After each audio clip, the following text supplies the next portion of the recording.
Hi guys, I wanted to share some thoughts with you that I had in the gym of all places this morning. You see, I went to the gym this morning and I was doing a routine or a type of routine that I've never done before, that was taught to me by my coach. And what she had suggested was it's all very well going into the gym, and today was a leg workout, so I was doing all sorts of leg exercises. So obviously it involves a lot of weights. And what she taught me was it's all very well, when you're doing squats or whatever exercise that you're doing, you're banging along loads and loads of weight, and you're achieving your personal best, that I can lift this much, or I've done this now and I've broken that threshold, which is all very well and good. It's all really, really good to have those kind of goals in mind. But actually what I did today was I used some very light weights. But what I did was I did my exercises so very slowly. So for example, in squats, and I applied this across all the exercises, I took like 4 seconds to come all the way down. And when I mean all the way down, I really did squat, so my bum was nearly touching the floor.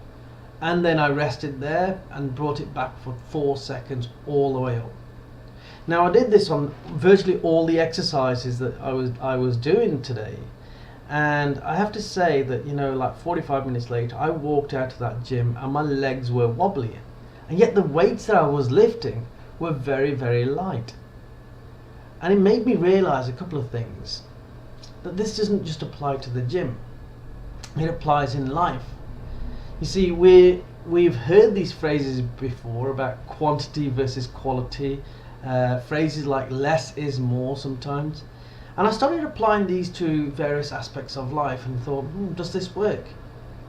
And if you think about it, when you go to the gym, I get young lads in particular saying to me all the time, do you know what, I've just broken this record and I can lift this much, and I'm benching X amount of pounds or kilos. And yes, it's very, very impressive. But it's not about how much weight you are lifting, but how well you are lifting it. You can have the poorest technique in the world and you're not benefiting from whatever impressive weight you are lifting.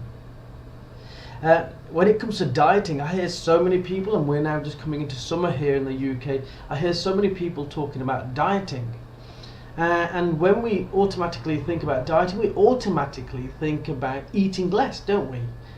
Because in essence, that's what the word diet conceives within our mind. But it's not about how little you eat, but how well you eat. That's good nutrition. There's a big difference between dieting and good nutrition. See, I'm on a very healthy nutritional plan, but I wouldn't say I'm dieting. I know what I need to eat, and actually I try not to fall below the targets that I've set for myself, or rather my nutrition coach has set for me throughout the day, and it's benefiting me. I know we need to eat our fats, and I know we need to eat certain grams of protein, and I know that we need to eat certain grams of carbohydrates to give us energy. And yet so many diets are about getting rid of carbohydrates out of your food. You need to have everything in life needs to be in balance. So it's not how little you eat, it's about how well you eat. When it comes to working, I hear so many people talking about, I work 10 hours a day, I work 12 hours a day. Somebody said to me the other day, I work 16 hours a day. 16 hours a day, that's crazy. That's like 2/3 of the day they are spending working. But I would argue, it's not about how many hours a day you work, but how productive you are in that time. If you really put your thought into it, could you work 8 hours a day and achieve just as much, if not more? You see, it's quality versus quantity yet again. If you talk about relationships, we may all know people in our circles, or people that we've heard, who continuously and consistently express their dying love for whoever is in their lives, whether it's a friend, whether it's a loved one, a partner, whatever it might be. But it's not about how much you tell people that you love them. It's about how you behave, what your actions say. Actions speak louder than words. So it's all very well telling somebody and publicly announcing to the world that you love somebody or something, but are your actions in accordance with your words? Again, less is more, and quantity versus quality. When you apply it to your goals, we all have goals. I'm encouraging people to have goals all the time. I have amazing goals myself. And your goal is your destination. That's where you want to try and get to.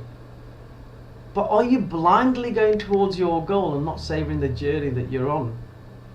You see, for me, the journey is just as important as getting to your goal, because it's on that journey that you're going to understand, appreciate, and gain wisdom from the experiences that you have to get to that goal. And when you get to that goal, you probably appreciate that goal far more, because you have savored that journey, because you have seen the ups and downs, the experiences, the people that you meet across in that journey.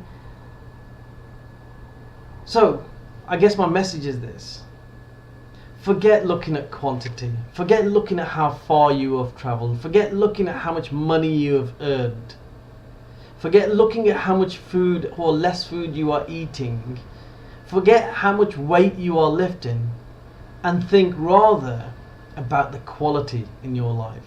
How well are you doing everything that you are doing? How well are you doing it? I'll leave you with that thought, guys, and I appreciate your views and your thoughts on this, because it was a bit of a revelation moment for me early on, and I'd love to hear your views as well. Thank you very much for listening, and speak to you soon. Bye bye.